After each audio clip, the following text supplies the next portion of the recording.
Hello, good evening to everyone. Damini's beautiful ওয়ার্ল্ডে আপনাদের সবাইকে স্বাগত। আজ হলো ভূত চতুর্দশী, মানে 14 প্রদীপ জ্বালানোর দিন নেমে এসেছে। আর সেই জন্যেই 14 প্রদীপ জ্বালানোর জন্য ঘি গরম করছি বললে ভুল হবে, ঘিটাকে গলাচ্ছি। গরম জলের মধ্যে দিয়ে ঘিটাকে গলিয়ে নিচ্ছি, আর এরপরে একে একে প্রদীপগুলোকে জ্বালিয়ে নিচ্ছি।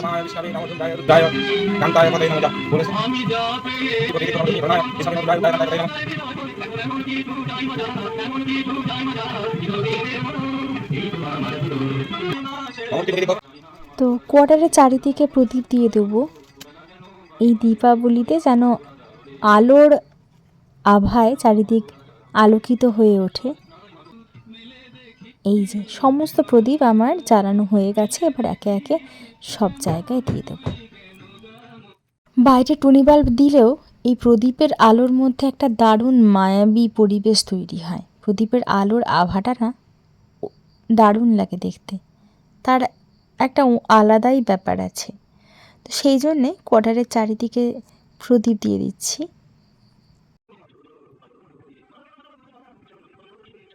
সাবধানে দিতে হচ্ছে, তার কারণ ব্যালকনিতে আমাদের প্রচুর গাছ আছে। গাছগুলোর যাতে ক্ষতি না হয় বা পর্দা টর্দার কোনো ক্ষতি যেন না হয়। আর কাঠের ঘর তো, সেটা হচ্ছে সবচেয়ে বেশি রিস্কের। তাও 14 প্রদীপ না দিয়ে জ্বাললে তো হয় না, সেই জন্য 14 প্রদীপ জ্বালছি। আর এই যে অন্ধকারের মধ্যে আমাদের কোয়ার্টারটাকে দেখতে কি ভালো লাগছে প্রদীপের আভায়। আচ্ছা, এটা পরের দিন, মানে কালী পুজোর দিন, মানে দীপান্বিতা অমাবস্যার দিন চাল ডাল সেদ্ধ করতে বসিয়েছি। এদিকে পায়েসের চালও বসিয়েছি দুধে সেদ্ধ করতে। আর এদিকে বেশ কিছু সবজিকে আমি কেটে নিচ্ছি, কারণ আজকে খিচুড়ি হবে, তার সাথে হবে পায়েস আর কিছু ভাজাভুজি। এখানে সমস্ত রকম সবজি কাটা হয়েছে। আলুটাকে আমি সুন্দর করে ভেজে তুলে নেব খিচুড়িতে দেওয়ার জন্য। ওদিকে চাল ডাল তো সেদ্ধ হয়েই গেছে, তার ওপর থেকে এই ভেজে রাখা আলুগুলোকে দিয়ে দিচ্ছি। তারপরেই কিন্তু একটু গাজর আর বিনসগুলোকে নেড়ে নেব। নেড়ে সেটাও নাড়ানাড়া হয়ে গেলে একটু নুন দিয়ে দিয়েছি, খিচুড়ির মধ্যে অ্যাড করব।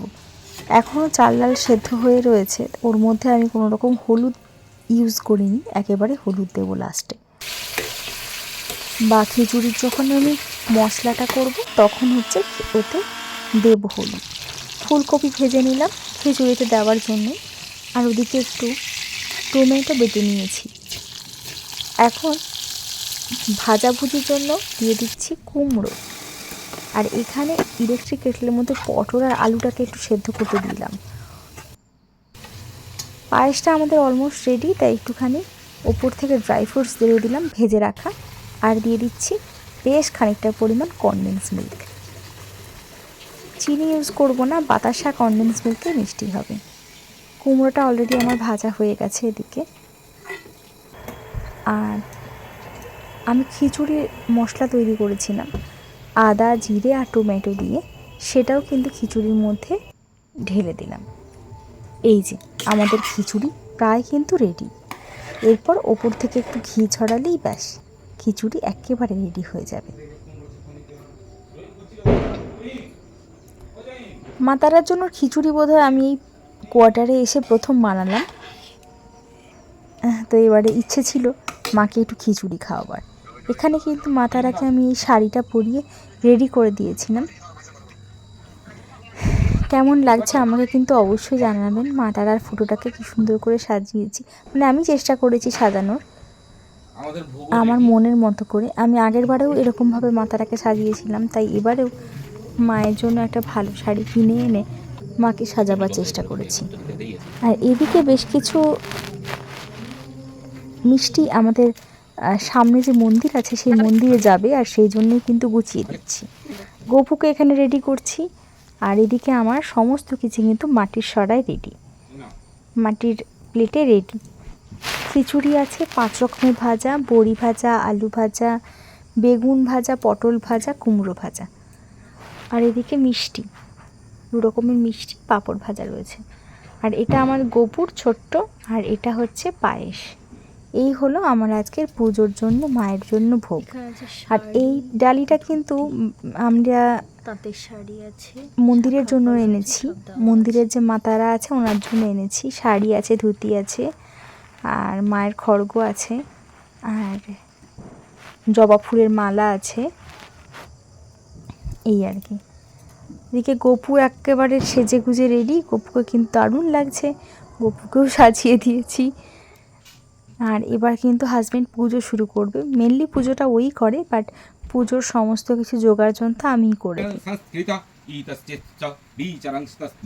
আর একটু অন্ধকারেও পুজো করতে পছন্দ করে, মানে মায়াবী পরিবেশে তৈরি হয় তো, ধূপ ধুনোর আর প্রদীপ মোমবাতি এইসবের আলোতে এক অদ্ভুত পরিবেশে তৈরি হয়।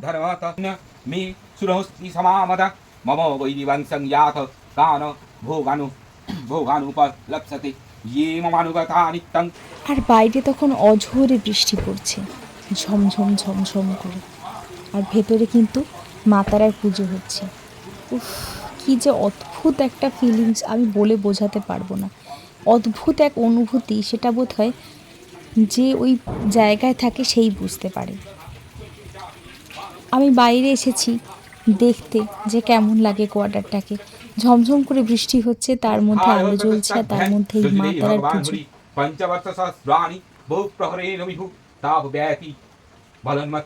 মহামায়াবী সর্বামা ওময়ং জগৎ বৈরক্যভ্যং ভূতিক ভগবান কমলেক্ষণ অথবা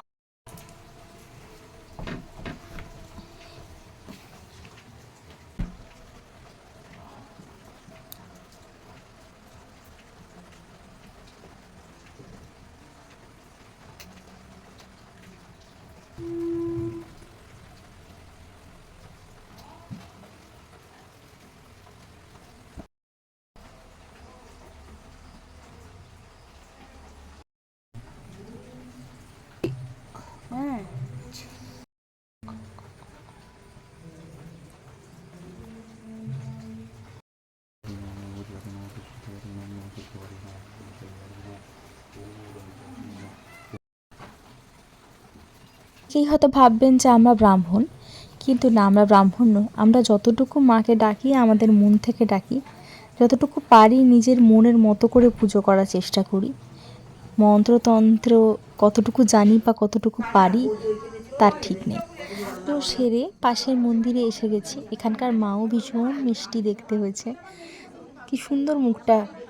যাই হোক, আর অদ্ভুতভাবে আমি এসে মায়ের জন্য ভোগ এনে দিয়েছি রান্নাঘর থেকে, মানে ঠাকুরমশাই সেইমাত্র আমি পৌঁছেছি আর আমাকে বললেন যে ভোগটা এনে দিতে। খুব ভালো, গিয়ে যে মায়ের জন্য এইটুকু করতে পেরেছি তাতে আমার অনেকখানি শান্তি লাগছে। যাই হোক, এবারে পুজো শুরু হবে, আর আমিও দুটো ঘিয়ের প্রদীপ জ্বালিয়ে দেবো মায়ের কাছে। আমার আজকের ব্লগটা না এতটাই। ভালো লাগলে থাকলে লাইক শেয়ার কমেন্ট করে দেবেন, আর নতুন হয়ে থাকলে সাবস্ক্রাইব করে দেবেন আমার চ্যানেলটিকে। সবার জীবন আনন্দে ভরপুর হোক, আলোয় আলোকিত হোক সবার জীবন। দেখা হচ্ছে নেক্সট ভিডিওতে। টাটা। জয় তারা। জয় তারা।